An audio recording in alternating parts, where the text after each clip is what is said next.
좀 이렇게 시간이 안 가는지 정말 버스 안에서 going 이불 속에서 going은 언제나 너에게 going. Assalamualaikum warahmatullahi wabarakatuh.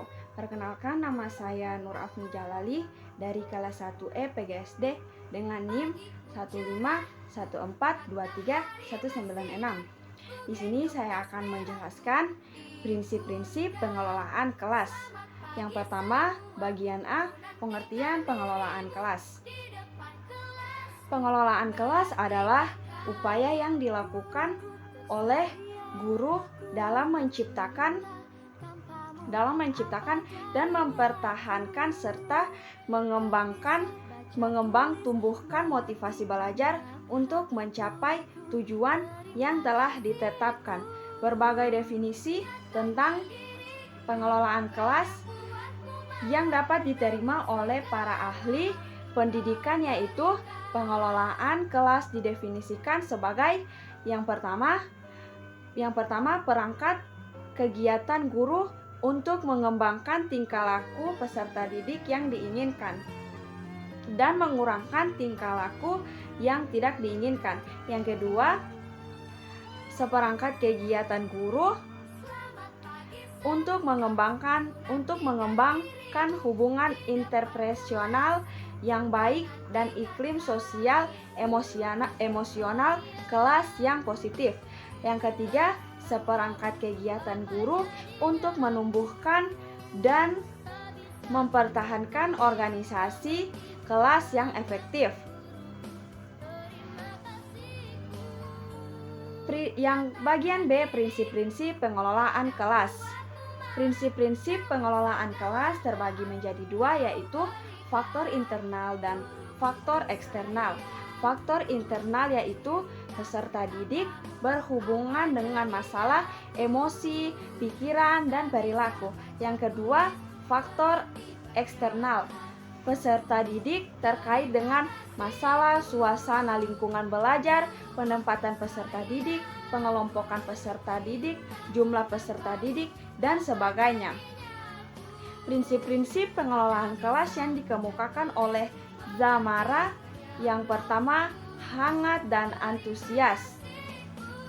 Yang kedua yaitu tantangan. Yang ketiga, bervariasi. Yang keempat, keluasaan. Yang kelima, penekanan pada hal-hal yang positif. Dan yang keenam, penanaman disiplin diri. Yang ketiga yaitu bagian C, tujuan pengelolaan kelas.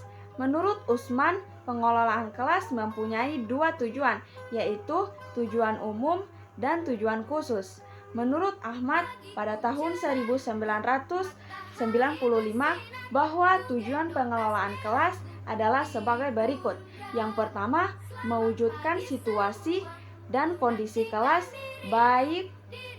baik sebagai lingkungan belajar maupun sebagai kelompok belajar yang memungkinkan peserta didik untuk mengembangkan kemampuan semaksimal mungkin. Yang kedua yaitu menghilangkan berbagai hambatan yang dapat menghalangi terwujudnya interaksi belajar mengajar. Yang ketiga, menyediakan dan mengatur fasilitas serta perabot belajar yang mendukung dan memungkinkan peserta didik belajar sesuai dengan lingkungan sosial, emosional, dan intelektual peserta didik di dalam kelas. Yang keempat, membina dan membimbing sesuai dengan latar belakang sosial, ekonomi, budaya, serta sifat-sifat individunya. Menurutnya, sebagai sebuah indikator dari sebuah kelas yang terlatih adalah apabila yang pertama, setiap peserta didik terus bekerja atau tidak macet. Yang kedua, setiap peserta didik terus melakukan pekerjaan tanpa membuang waktu. Selanjutnya, pengertian komponen-komponen pengelolaan kelas.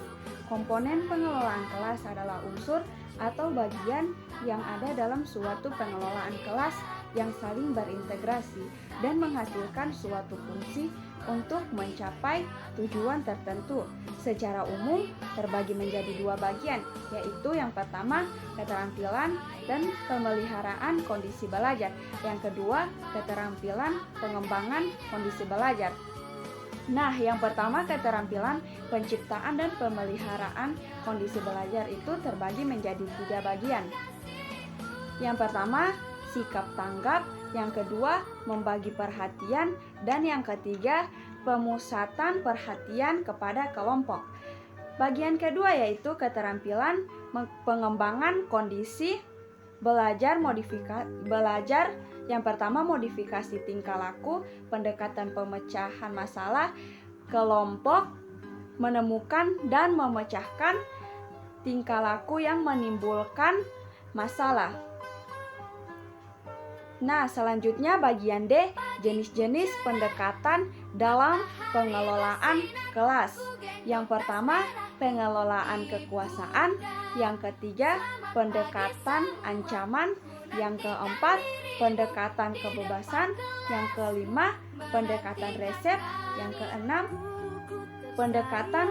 pendekatan pengajaran, yang ketujuh, pendekatan perubahan, dan yang terakhir, pendekatan elektis dan yang terakhir yaitu kesimpulan dari materi pengelolaan kelas. Kesimpulannya yaitu pengelolaan kelas merupakan pengetahuan terhadap kelas yang dilakukan oleh seorang guru agar kegiatan pembelajaran dapat berjalan dengan optimal.